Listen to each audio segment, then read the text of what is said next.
On the path of life, we all have our own unique destiny.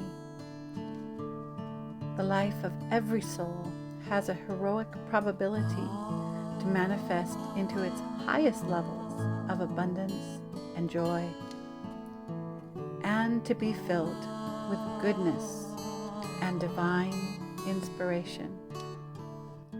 That's why I created Awakening with Sarah.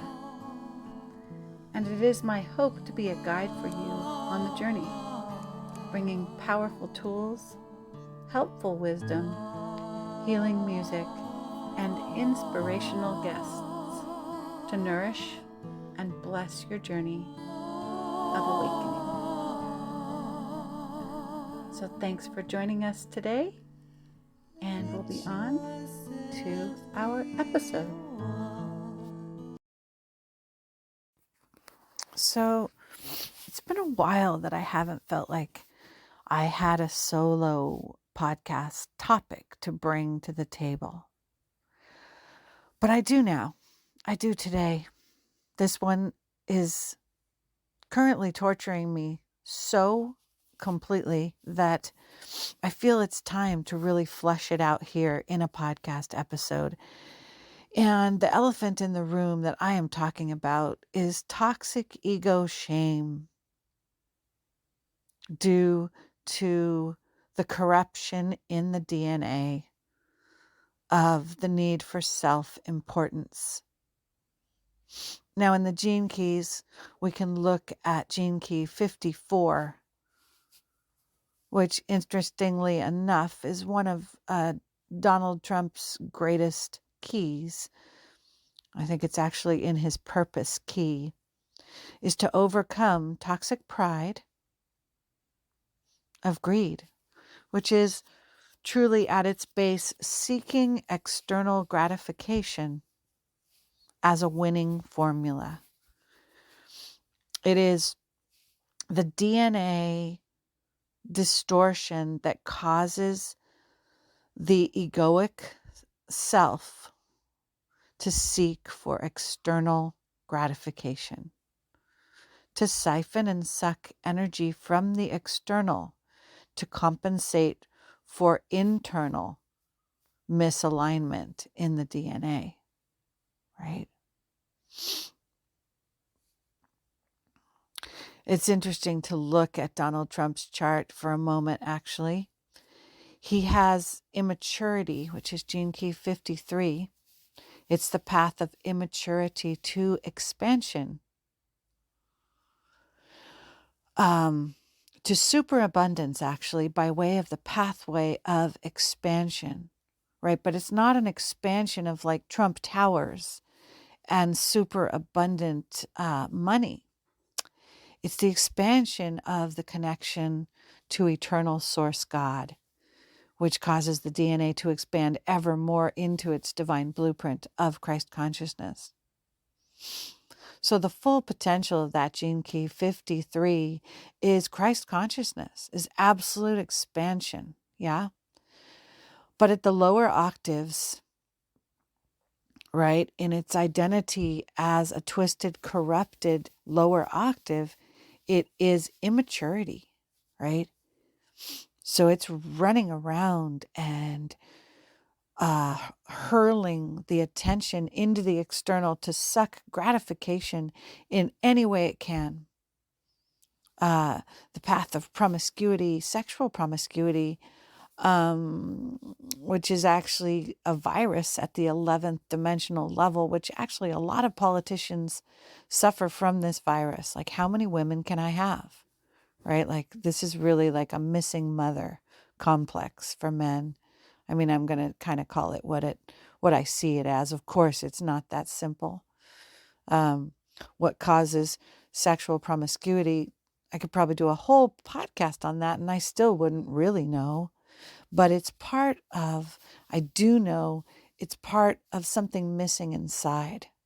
It's the sense of something missing inside that we're trying to compensate for by having this quantity, this conquesting behavior. And so Of course, that I didn't think I was going to talk about Donald Trump so much, but I'm noticing that it's kind of part of this whole greed and immaturity spiral, right? Now I'm going to bring it home to myself.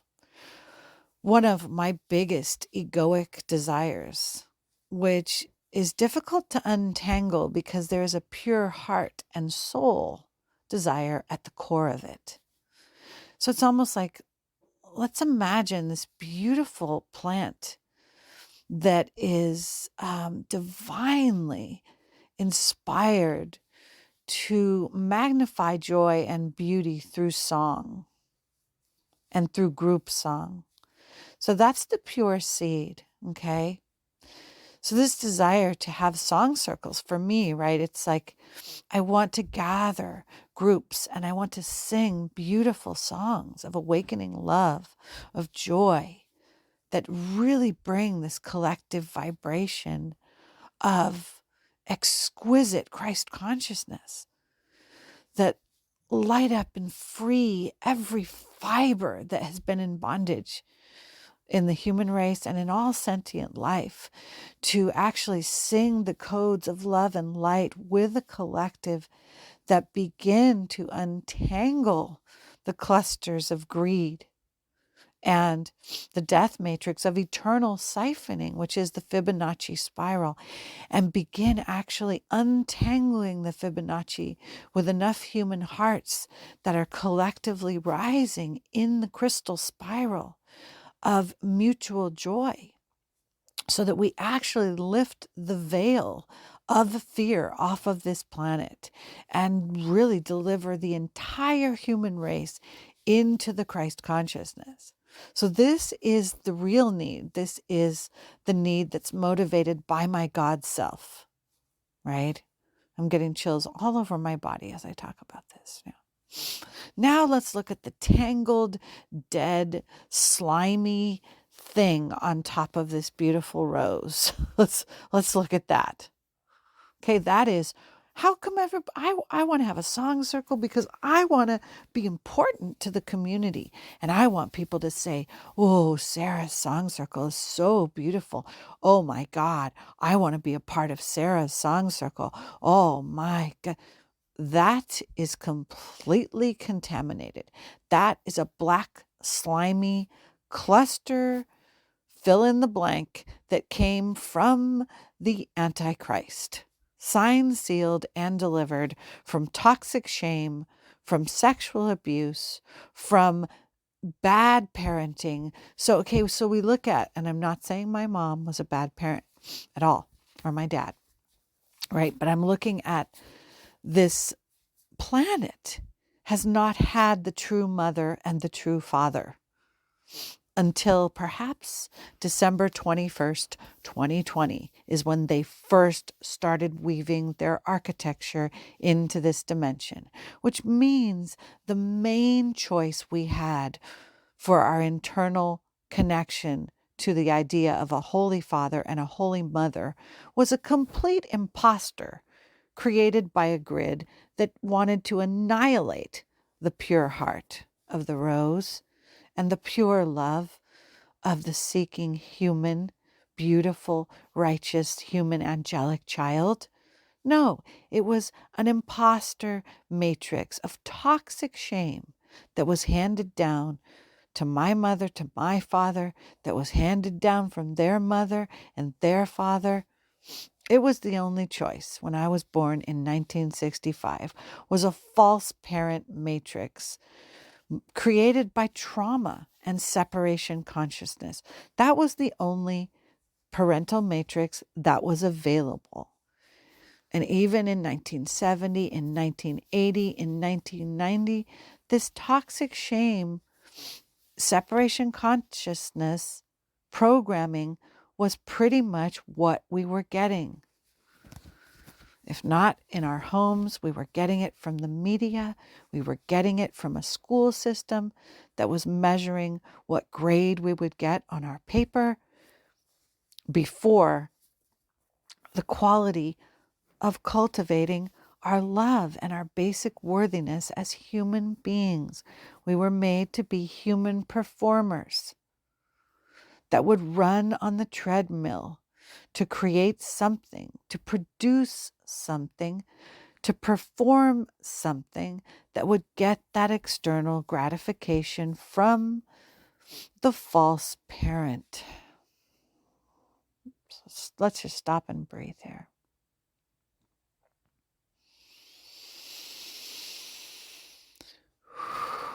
So this is the toxic mix that comes with the false parent matrix. There is this love that's coming truly, eternally from the parent. But then the parent was raised up in this culture of external gratification, of performance, of evaluating performance, and that subtle evaluation of performance accompanying that pure love.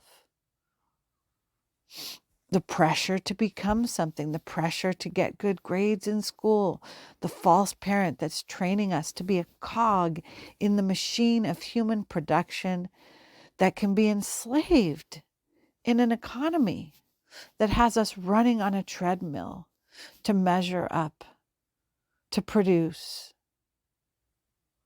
in order to be good enough. And so if we untangle those toxic programs, it's quite the clusterfuck. And it's the motivation for my whole class, which I called the Self-Love Restoration Project, which I taught in 2020. And I may create an online version of that class, so it's just available to anyone who suffers from this cluster, fill in the blank, of toxic shame, of the need for external gratification, of the beating up of oneself in the absence of external, quote, success. So we really want to look at that because that is diametrically opposed to the embodiment of our higher evolution. This toxic parent, externally gratifying mind control program, which came as a default to us, probably as early as when our sperm and our egg were being created. This default program, this slime was all over the genetic code in our pre-cellular condition. Even in the subatomic particles, they were hell-bent toward a lockdown into a symmetrical spin. Now, I learned this from David Hudson in 1994, that the atoms themselves, right, the electrons spinning around the, my biology is not good. Let's see if I can remember this. The electrons spinning around the nucleus where the protons are. Excuse my science. But the main point I want to make is that the electrons in a love-based reality, which sources eternal Holy Mother and Holy Father as the God source, in a person who knows they are not a human doing, but they are actually a human being, and they, by virtue of the fact that they come from God, they were born worthy. I mean, God doesn't make junk. I mean, that's God. We are born in the image of God, of Holy Mother and Holy Father. What does that mean? That means before we ever touch a paper and get the right arithmetic problem and get that A from our teacher, or before we ever show our mom that we know how to stand up, or whatever it is, we are born worthy. We are born as a jewel in the crown of God, of Holy Mother and Holy Father. We are the song that is sung when the lips of the Holy Mother and Father come together. We are woven as miraculous by virtue of the fact that we came from the miraculous essence of God. Okay, so this is the true code. This is the DNA alignment before the mind control program of toxic shame was placed upon us. Toxic shame is really the sense that within the absence of external, of being able to show something to the false parent, in the absence of being able to produce something, we are not good enough. And we are flawed. And we must constantly prove ourselves by producing something to compensate for this core flaw. Totally foul on God. That is not true. We are human beings. We come worthy. We are worthy. And when we experience this internal endemic worthiness that comes from our alignment to the eternal source of our God Mother and our God Father, then our electrons spin in a very asymmetrical orbit. Okay, it's highly elliptical. So picture an orbit that is very elliptical, okay? The electrons are spinning in this highly elliptical orbit. Now, if you measure a yogi or a being in meditation or a being whose DNA is internally sourcing the God code, all of a sudden it changes. The subatomic particles go into what I call the escape velocity from separation consciousness. And in that escape velocity from separation consciousness that happens when we are meditating and we feel the unity starting to bring an alignment to the DNA that enables us to merge with Mother and Father God, right? In this spin of ecstasy and bliss, and we feel the sacred marriage of the electro masculine and the magnetic feminine aspects merging into that emergent property of oneness. The electrons move out of a symmetrical orbit and they start to spin closer and closer to this highly deformed orbit. Now, when it gets to a critical mass of deformity, scientists in the laboratory actually call this hyperdeformity, which is amazing, right? Because the norm for a mind-controlled, toxic shame, separation consciousness, programmed human, or life form for that matter, the norm is a symmetrical orbit, right? Beings that need to consume food, the animal kingdom, which is basically a restaurant, all of it created by the Fibonacci spiral. We could call it the death spiral because it is finite. It can't self-source 0 point, and therefore it needs to consume its external environment. Now, if you take this to the nth degree, the highest degree, and this is pretty disturbing, we have beings that consume energy from the human race so they can be immortal, right? So that's taking it to the highest level. But when we look at it in a simple Fibonacci spiral over planet Earth, we look at a misconfiguration of the DNA, right?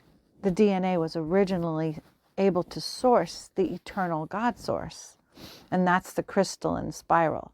Now that's different from the Fibonacci spiral because the Fibonacci spiral, which is also known as the golden mean, okay, is a repetitive, right? It repeats. Is it pi? My science is so not intact.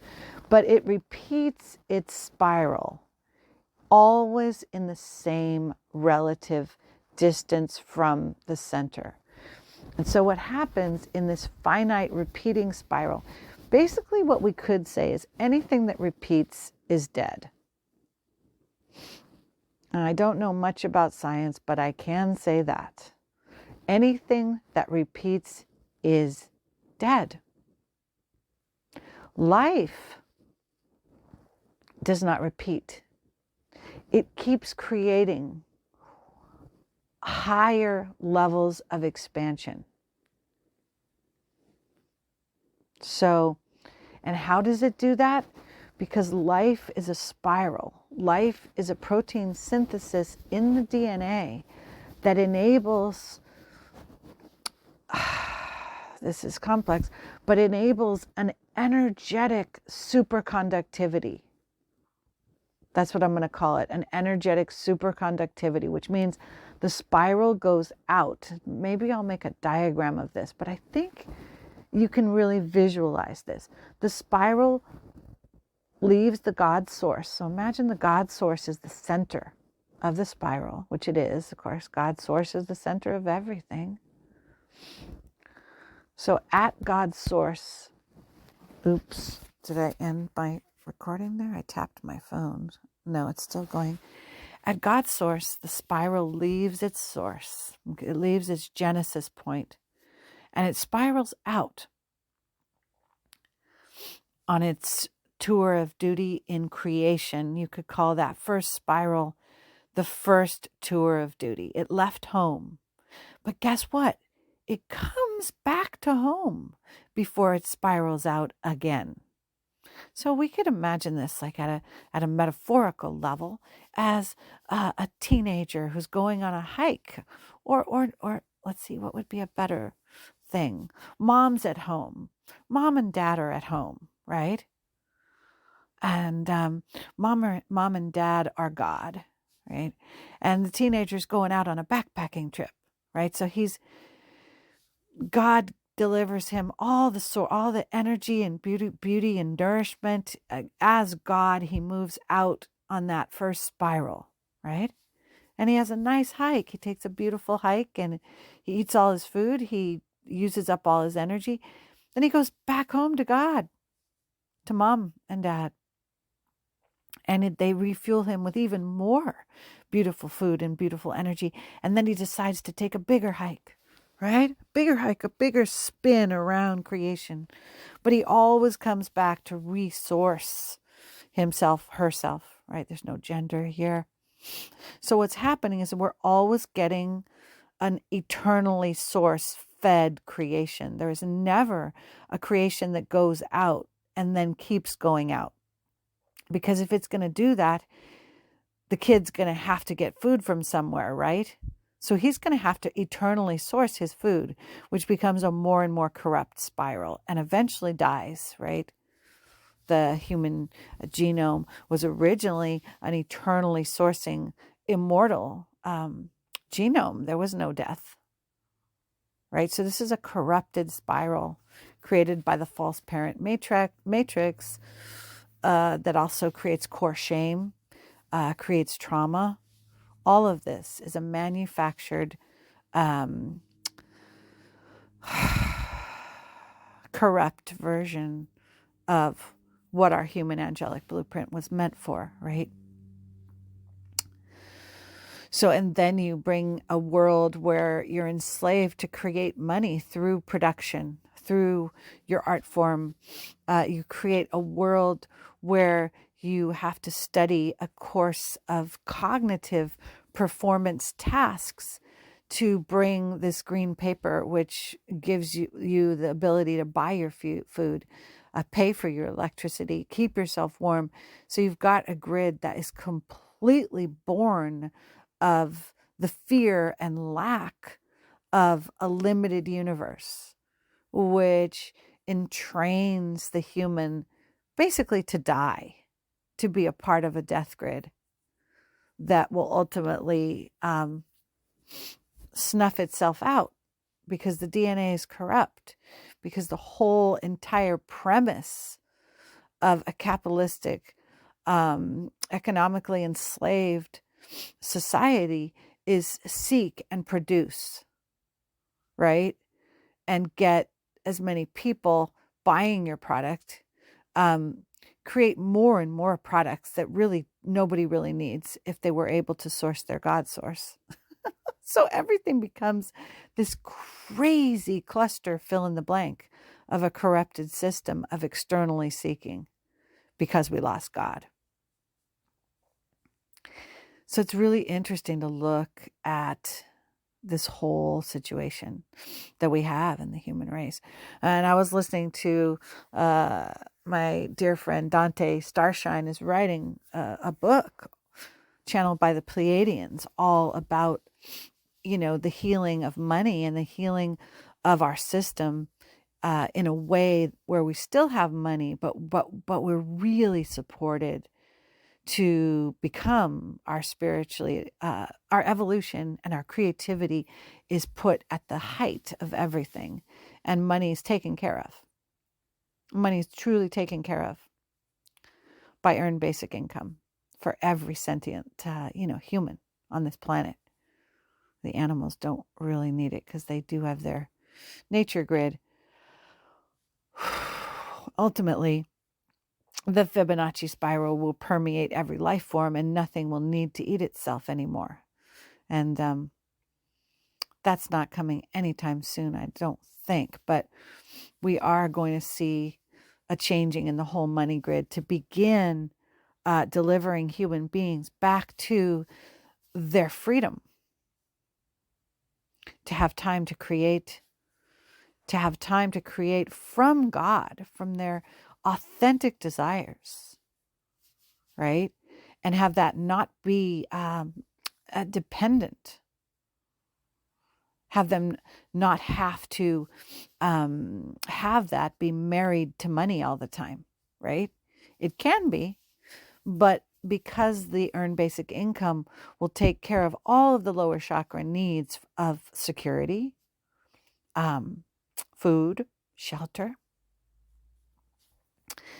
then the higher level, the high play of creativity and community and collaboration will not be held back, right? There'll be plenty of life force and time and energy to devote into the work of God, the work of the Holy Mother and the Holy Father, which is creating beauty, creating joy, magnifying love through co-creation, collaborating in community, working together with nature to create beautiful gardens, working together with life to magnify joy through creativity, that's the work of God, guys. Let's face it, right? That's God. That's what God intended in our human angelic blueprint on Tara, on Tiamat, on Maldek, on Nibiru before the fall, Sirius B, Pleiadians.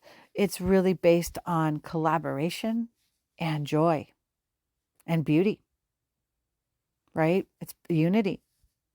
All the virtues that we could list are created when we come together and make beauty and make art and make love, right? I mean, this is God's high play.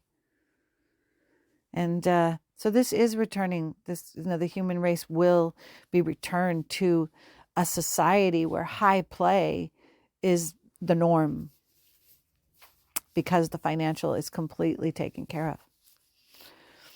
So it's just knowing that that's coming. Now, I don't know how soon that's coming. Right now, in this time, I'm kind of diverging into talking about money.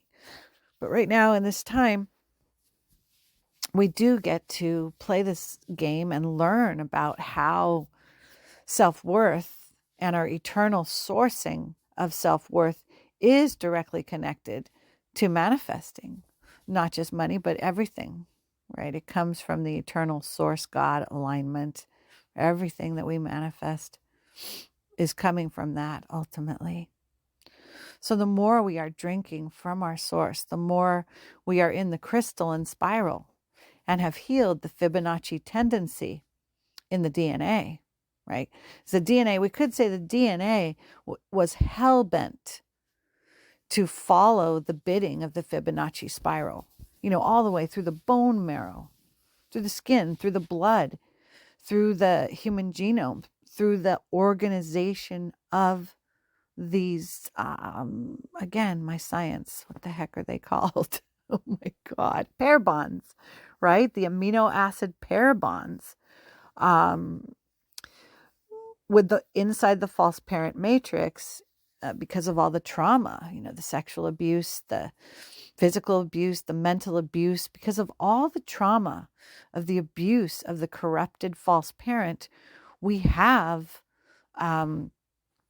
both an internal genetic inherited traumas, epigenetic traumas that create misalignment, which bend the DNA toward hell, basically. I really think that's a really good way to describe it.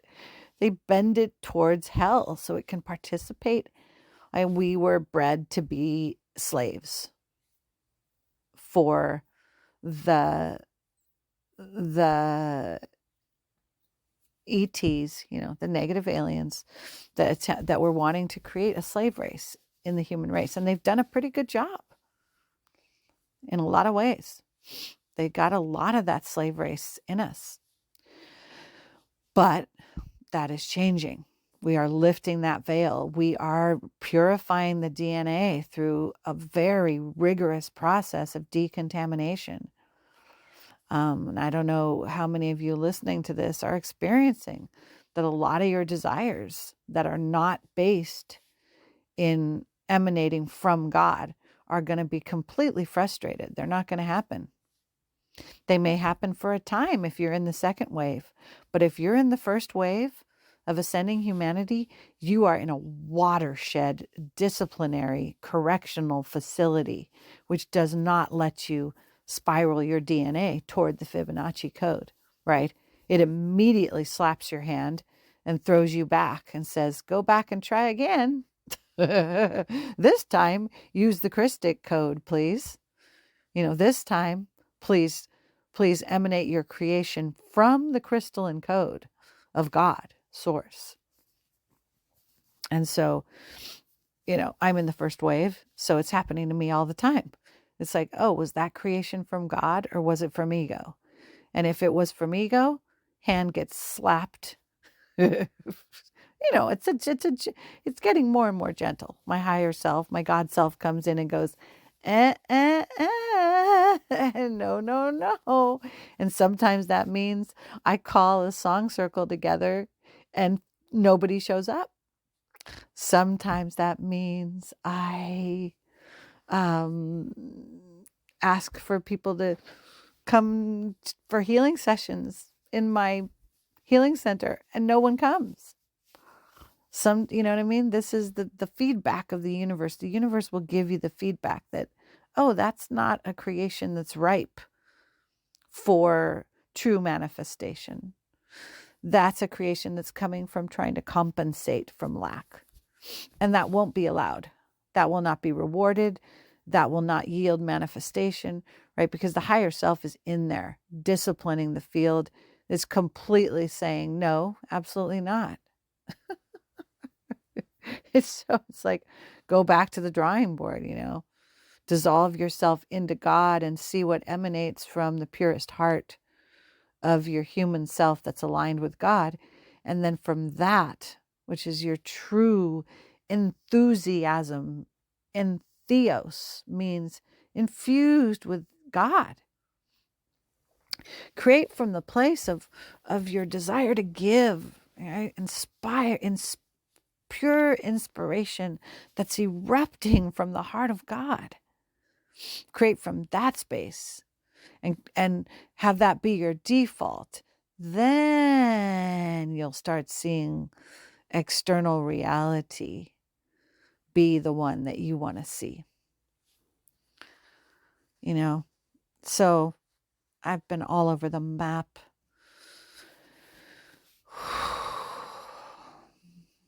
It's funny because Frank is cooking breakfast and the smells of cooking are completely emanating into this room, and I'd like to close the door because it's like I don't want to smell these things right now.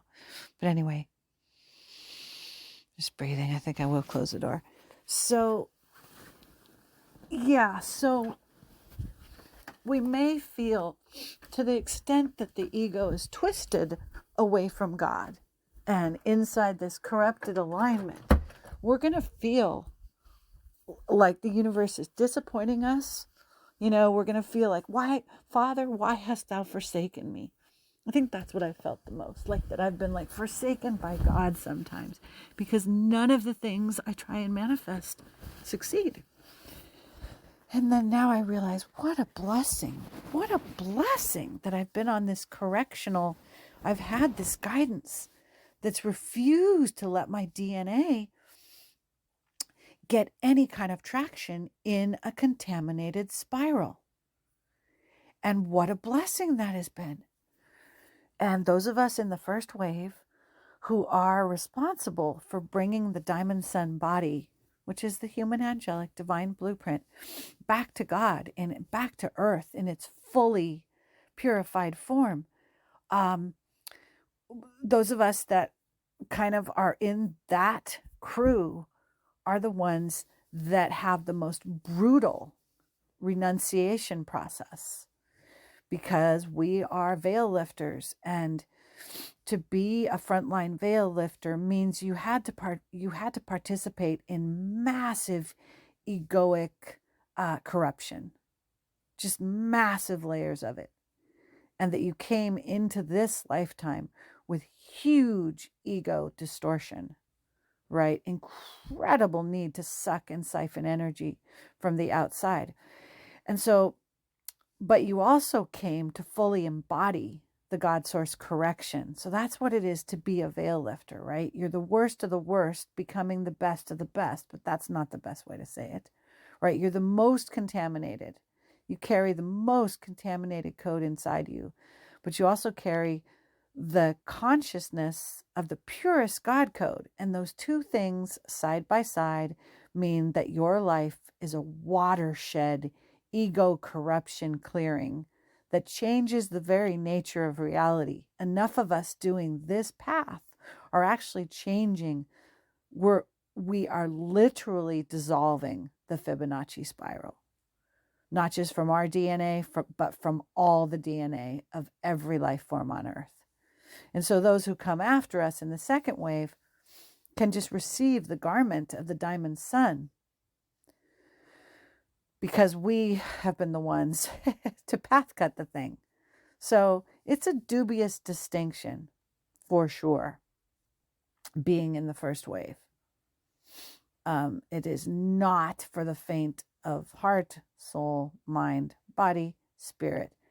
We are the Navy SEALs that basically said, we'd jump into the belly of the beast and we'd drink it in at every level. We'd participate it with, in one life, we'd go from being pretty pure to being completely corrupted, right? And we do that again and again in multiple lives, so that by the time the veil was lifting on Earth, we would actually have enough of this human genome of corruption that we would tap into the layers of this enslavement bond to all humanity and to the earth itself. So that's what it is to be a veil lifter. It's definitely not glamorous. It's really gnarly path. For me, 40 years of panic, anxiety, terror, lack of ability to make any kind of a mark in this world, complete ego renunciation, financial never knowing how it's ever going to work, inability to have a career professionally, inability to just in so many ways, the hands being tied. And if we look at the story of the handless maiden in the underground forest, which right now, actually, my friend Adrian and I are leading a group. If you want to join us, you can see this all over my Facebook page right now. But you can just message Sarah Adams Music, because that's where I'll see it. It's hard to find me on Facebook. Actually, you can. Facebook.com/Sarah Sparkle 65. And just message me that you want to be in the class. We start November 9th.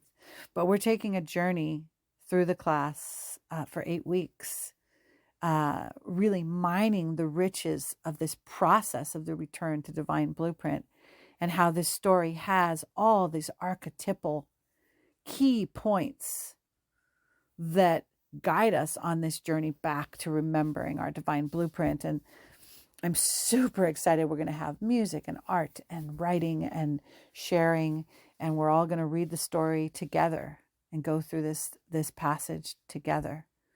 Amazing story. But in the underground, if you know the story, her it's all mythical, metaphorical, but her father chops off her hands. I mean, there's no, we could look at the Holy Father saying you don't get to use your hands, until your hands are doing the work of God inside the crystalline spiral, emanating from the core of God and returning to the core of God. You will not have hands to use. And so when we think of what it is to have hands, even if we didn't have thumbs, we'd be in trouble, right? Because it's the opposable thumbs that gives us the ability to be on our computer, be on our phones, drive a car, every single thing in this society, every single thing that connects to success is connected to the hands. It's really connected to the opposable thumbs, right? It would have been enough if the dad just got rid of the thumbs. That would completely handicap the creation mechanism, right? And I know this is gruesome, this idea of chopping things off, but it is metaphorical, right? And in the story, it's about chopping off the feeling sense, really. It's about putting the mind's agenda for wealth and for the fear of lack is able to trump. Let's use the word trump. The human egoic, masculine cognitive needs trump the ability to hold the connection to eternal source, the connection to the heart, the connection to the true wild nature intact, right? That will be sacrificed. The wild feminine feeling nature will be sacrificed inside of this cognitive fear of lack. And so the maiden is inadvertently, I won't give away the whole story, but it's a beautiful story. It's an incredible story. And we would love it if you join us for this 8-week journey. Going to be over Zoom online. Okay, that's my commercial.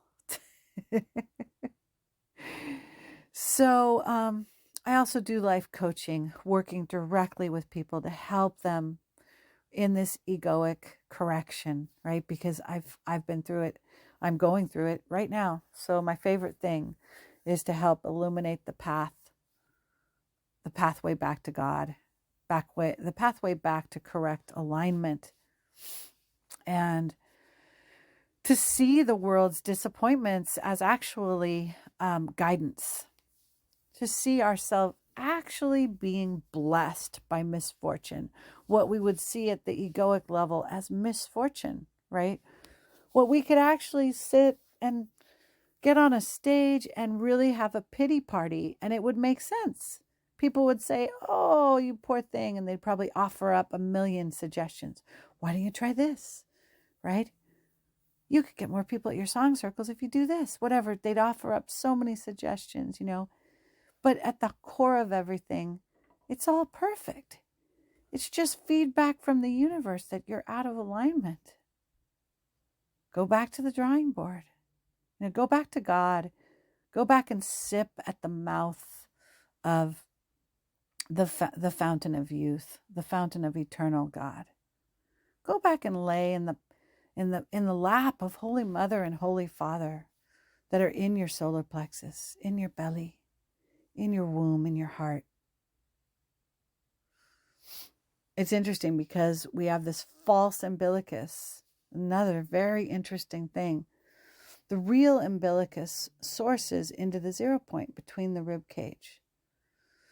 But in order to corrupt our DNA so we could be a slave race, we were given a false umbilicus, which causes us to be externally addicted. It's the whole entire siphoning of this reversal addiction that comes through the false umbilicus. The false umbilicus it also creates a lunar distortion, which creates the path of reincarnation. Isn't it interesting? It's what created the whole Earth School, is this manipulation of the umbilical energy of the life force of humanity. Because if our umbilicus went back into God's source, when we passed out of the body, we would go right back to God's source.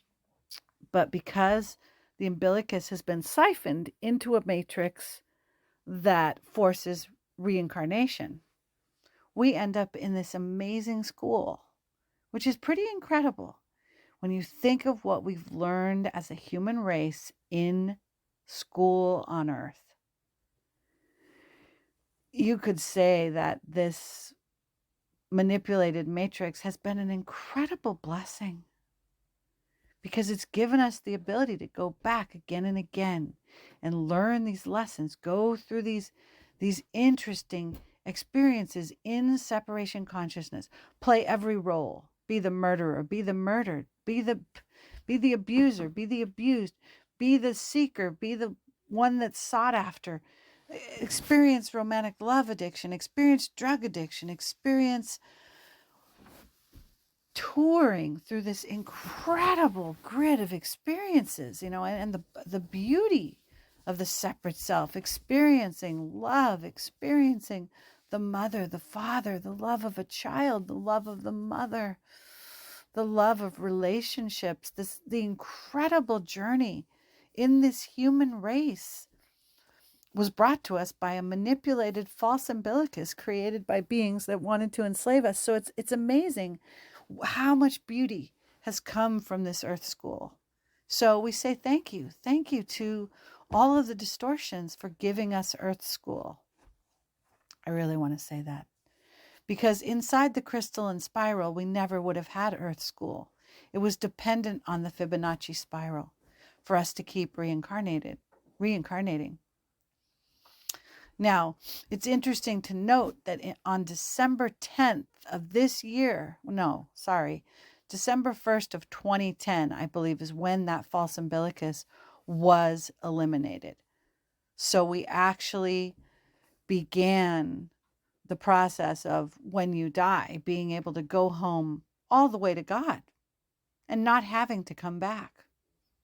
That was made available pretty much in 2010, according to the Syrian guardians, who channeled directly through Lisa Renee, and often through me, but I don't get the intel that Lisa gets, not at the level that she gets it.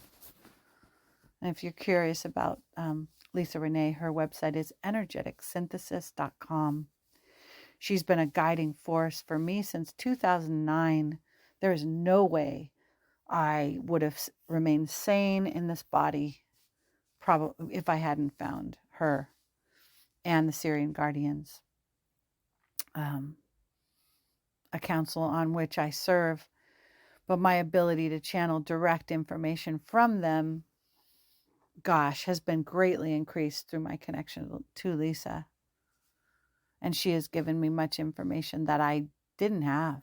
But it is interesting that we now do have the choice to go all the way home. And if we come back, we can choose it, but we're not sent back through that recycling karmic wheel that was dictated by a manipulated architecture. So, anyway, I had no idea I was going to go into all this, but just stopping to take a breath. Sometimes I spin myself into so many different pathways that I can't remember where I was. So I'm going to just go back to source. Go back to 0 point.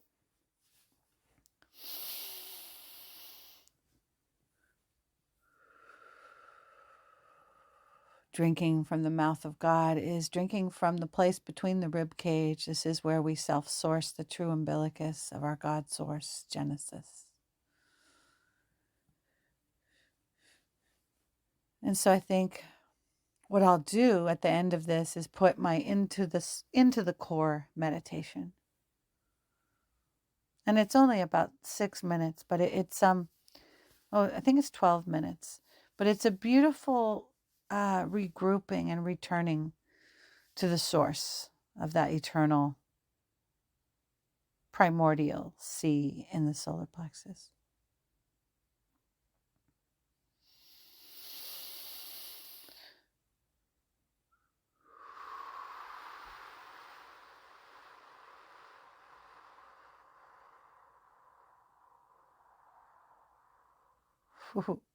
So I have no idea where the original train of those thoughts was actually going, but it doesn't really matter. The theme of this entire talk is really about eliminating our suffering through understanding correct alignment, right? It's really about, and it ends this idea that we're a victim, right? Because we created our life plan to be the perfect life plan that would return us to the alignment with Source. So everything is serving us, even the things that make us fall to our knees and feel we are most forsaken. That's the hand of God. That's the mother. That's the true mother and the true father who just want us back in the heart of happiness, in the heart of true love, in the heart of eternally sourcing God, in the heart of immortality, in our true home with God. Everything just wants us in our true home. Mother and father want us back. And so they will disappoint the externally motivated path until there is no other seeking that takes us away from home. Until all creation is invested, till all creation emanates from the source of the God love that we are.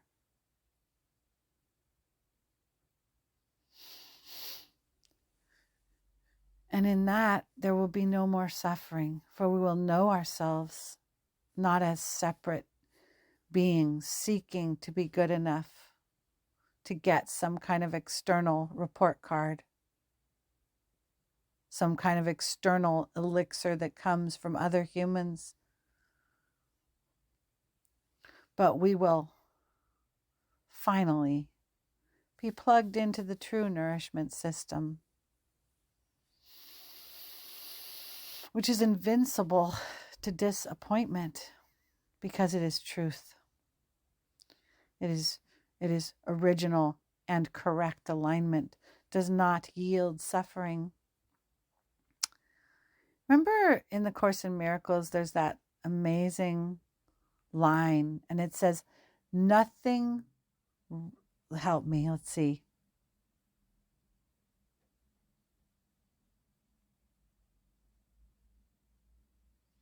I know the last part is, nothing real can be threatened. Okay? We can think of this down to our very life force, our very life.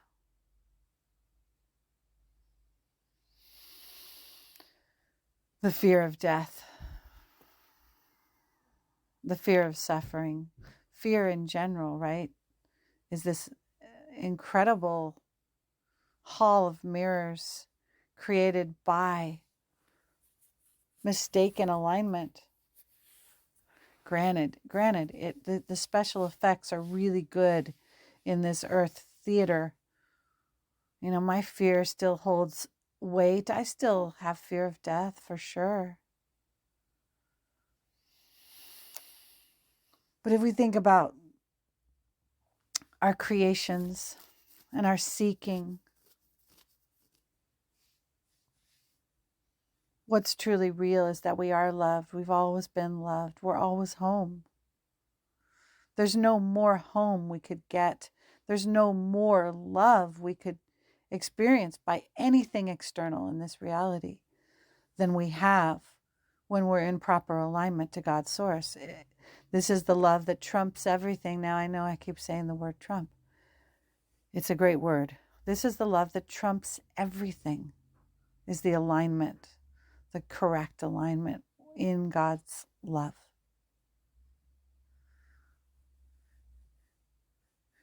Is the only end to suffering. Every other path, every path of seeking in the external will lead to suffering, for it comes from the Fibonacci spiral of the false god, external worshiping reality.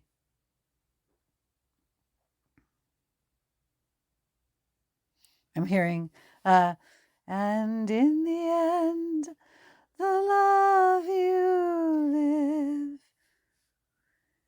or the love you make is equal to the love you take, right? And in the end, the love you make is equal to the love you take is equal to the love you make, right? And so that, what is making love? Making love is participating with the magnification of God's source that emanates from God's source, that spirals out but always dips back in. This is the only real creation. Everything else is unreal and will be destroyed. And when it's destroyed, you will suffer. It's what happens when the ego is invested in something and it ends. There will be suffering.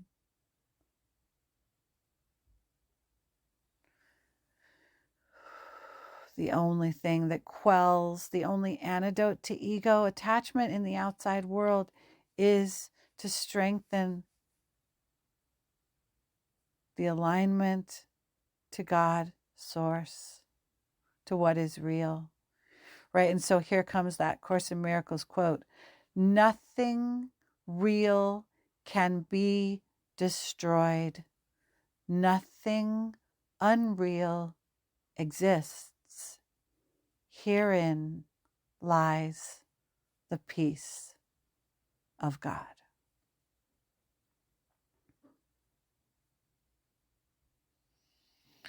And so last night, another level of my ego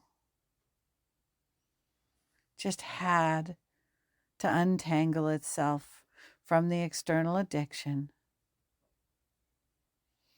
of people wanting to come to my song circles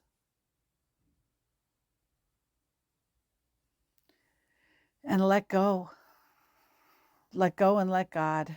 Let God make me anew.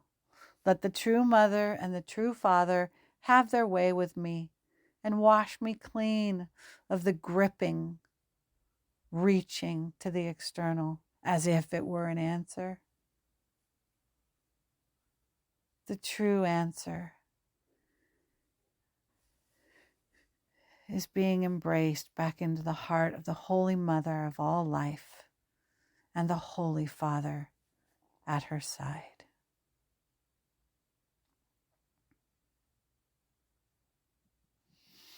In them I have always been worthy. In them, the most invisible being in the world is no less worthy than the most famous, highly acclaimed, eternally, externally worshipped being. For they all emanated from the most holy of holies, the Holy Mother of all life and the Holy Father. of creation.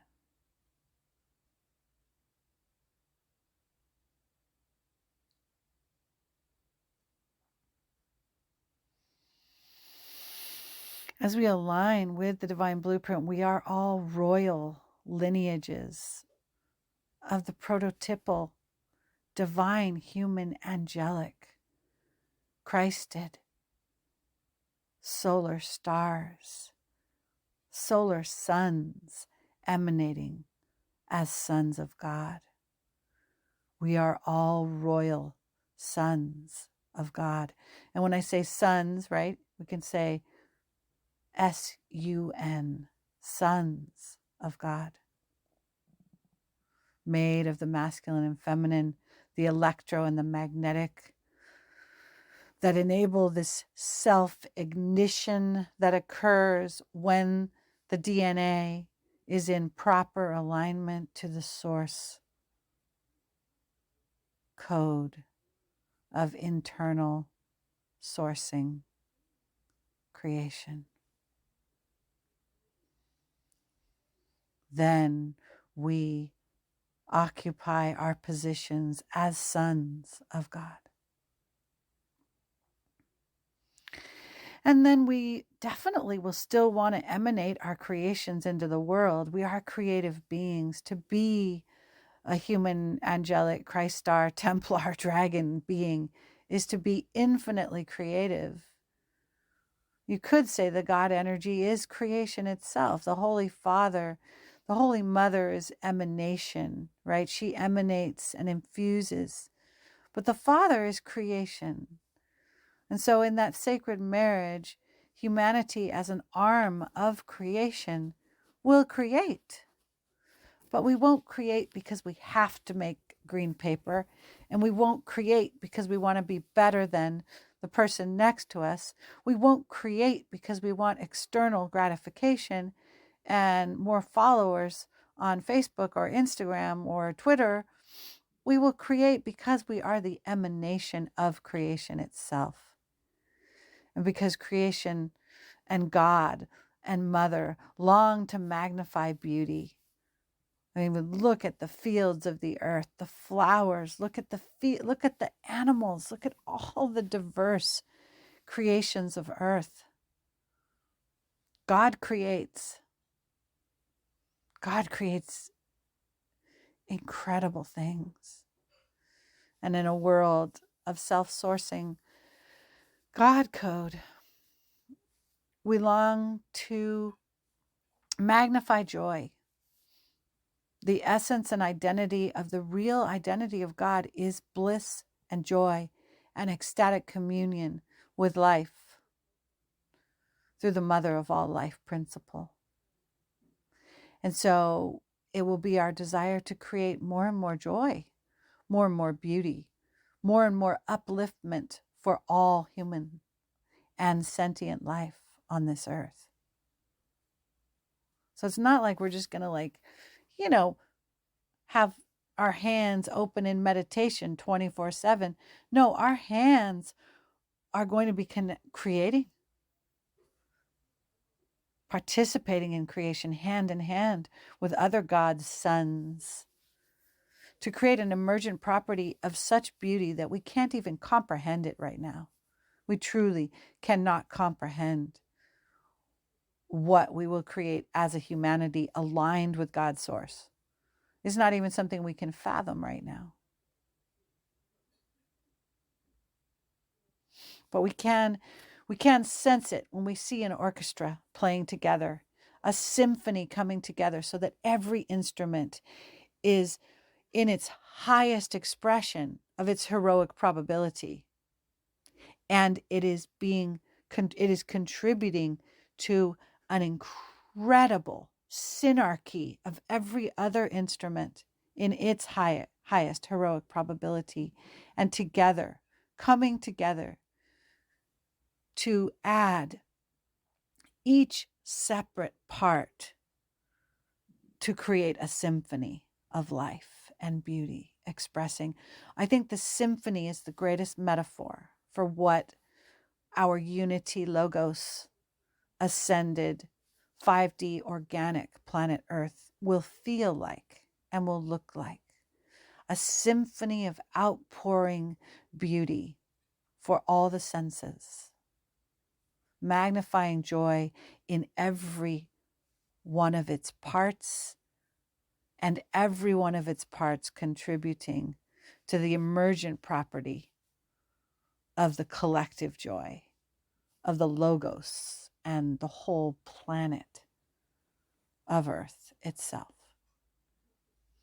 The symphony of the rising creation of love loving itself in its highest manifestation throughout all creation. That would be the wording I would give it, right? And if you imagine a wedding feast where the people that you love the most in the universe are all there, and you get to dance with each one of them in this manifest beauty, and you get to feast with each one of them, and as a whole, feasting together to experience every core soul group in the quintessence of its highest joy, combining together with every other core soul group in its quintessence of highest joy to create the actual unity symphony of all core soul groups.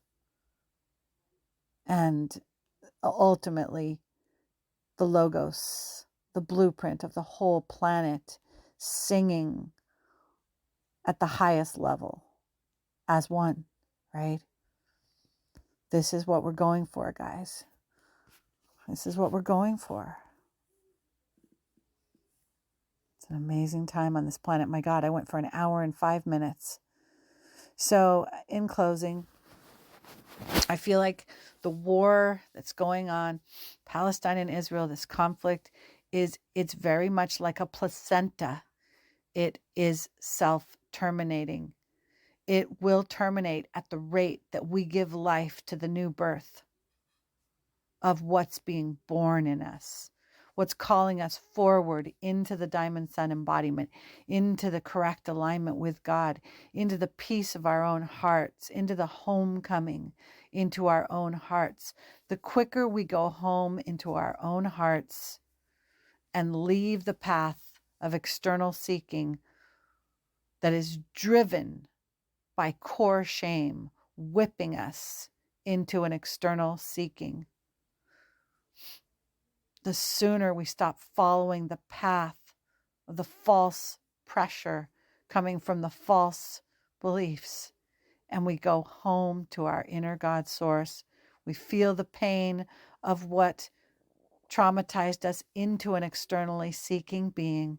We heal the trauma, and we let our Holy Mother and our Holy Father take us deeper and deeper into the heart of God's source. The sooner we do that work, the faster all war will end on this planet.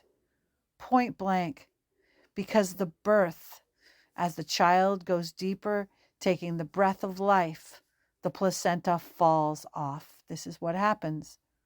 That's the lowest timeline. It falls off as we feed the highest timeline of love, of self-love, of coming home to self. Okay.